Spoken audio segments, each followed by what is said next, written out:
Hey, welcome back to the channel, guys. My name is Janaka, and today we're talking about the Sony a6300.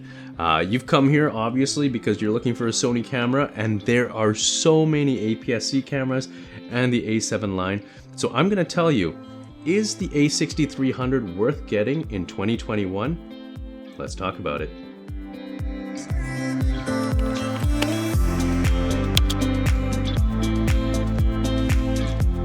So the Sony a6300, this is the first camera I ever got. No, that's a lie. We'll be right back. So the a6300, this is the reason why I'm a photographer and videographer now. I got this back in 2017, and this has really been my workhorse. It's been so good that even though I upgraded to the a7 III, I could not find myself to let this go. And you know, I still could. I was shocked to find that the price of the a6300 has not dropped since I bought it in 2017, and it's because it's a phenomenal camera. So, you know, you came here to Steven and Janaka, my name is Janaka, by the way, for the truth. Is this worth getting in 2021? And I'm not going to sandbag you. I'm not going to keep talking in circles until the end of the video to tell you, yes, it is. You should get this camera, but it depends on who you are and what you need it for. So does this get my recommendation? Yes, but to find out why, let's talk about it. So let's dive right in. This camera is built solid, but it also has a very small form factor. And the reason I got it originally was because I was going on backcountry camping trips, and I really wanted to document my adventures. But I did not want to have a camera that, one, was too heavy, and two, took up a lot of space. So that meant a mirrorless camera. So Lumix, Sony, or Fuji, which way am I going to go? At that time, Canon didn't really have the R series or the EOS R, I believe. But one thing that stuck out to me about the Sony series is that it's a great versatile camera. You could take great pictures and great video. This thing can shoot at 4K for up to 30 frames per second. So that is 4K that is downsampled from 6K, which gives it a really clean, great image. And it has a 24.2 megapixel sensor. And what I found is that even though it's 24.2 megapixels, it still does really well in 4K in low light without too much noise. And it's the same sensor that's still used in the rest of the latest releases of the a6000 series. So after I got this, they came out with an a6400, an a6600, and an a6100. The a6500 was out at that time. And at that point, you know, the real value of the a6500 was a touch screen, I believe, and that it had in-body image stabilization.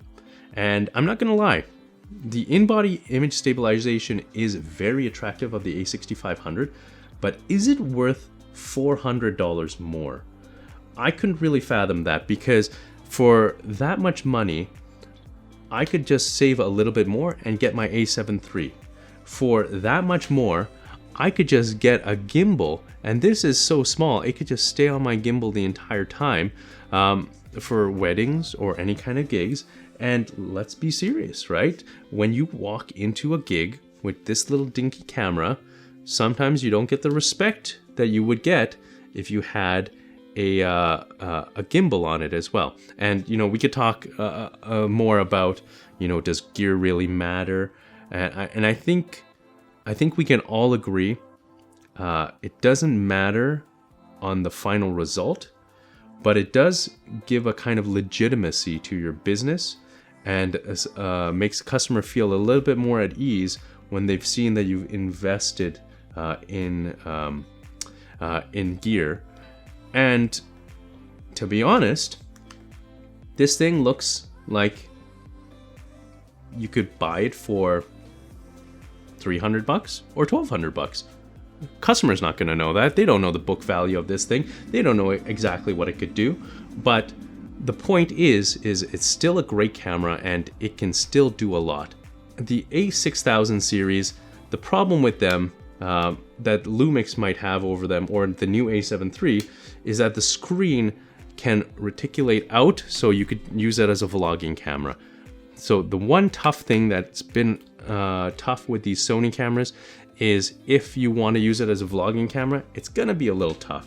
But that being said, it's a very small price to pay, because you just get a wide angle lens and you just use it on yourself, you're gonna be in the shot. And the wide angle lens I recommend with the a6000 series is a Sigma 16mm 1.4. Steven does a great review here because he uses it on his Micro Four Thirds camera, the Lumix, but I use it on my Sony as well for my aps-c cameras, and I absolutely love it. I'm actually using it right now in aps-c mode on my a7 III because I love it so much I couldn't get rid of it. Now, why get this one as opposed to, say, the a6400 or the a6600?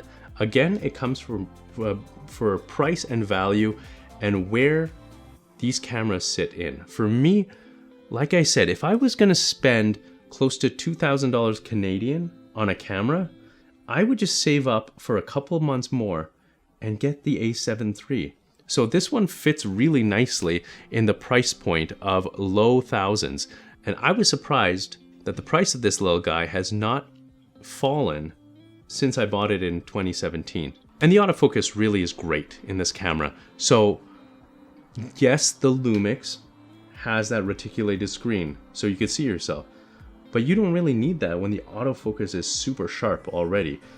I have not missed very many shots because of this autofocus, and it gives me the kind of peace of mind that I need, that I can walk into a wedding day and make sure that the bride is in focus. I don't need to worry about if I'm gonna miss the shot. So if you want to get the most out of your autofocus, there's a few tips you can do. First, use Sony native lenses.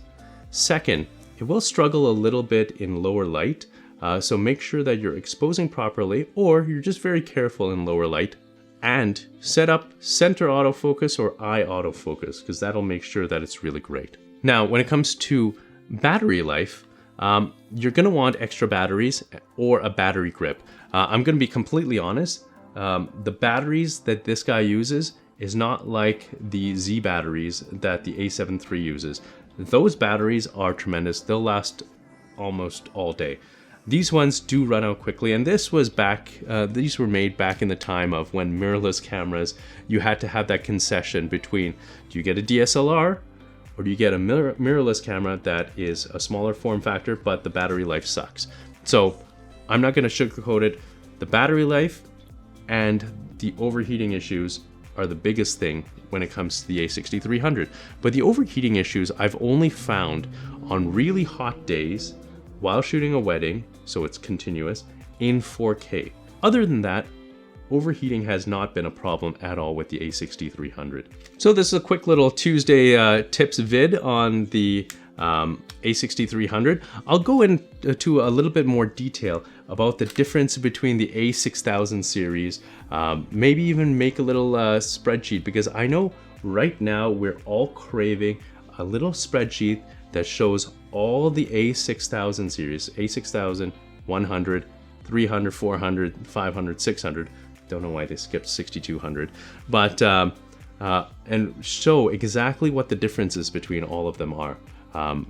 So keep an eye out for that episode. But let me know what you think. Do you use an a6300? Do you use an aps-c camera?